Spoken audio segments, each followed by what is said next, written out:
Ashley Cole is to be charged by the FA for misconduct after the Chelsea player posted an inflammatory comment on Twitter about the Football Association. Responding to the FA's judgment in the John Terry racism case, the England left-back left this message on Twitter that was picked up by major national news outlets. Cole subsequently deleted the tweet and issued an unreserved apology to the FA. He said, "I had just finished training and saw the captions on the TV screens in the treatment rooms about what was said in the FA Commission ruling about me.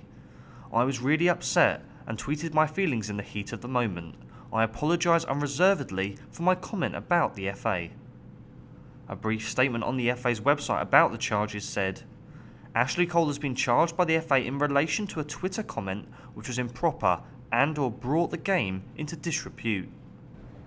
The 31-year-old has featured prominently for the national side in the last 10 years, winning 98 caps. Cole could become only the 6th England player to reach 100 caps if he plays in England's upcoming matches against San Marino and Poland.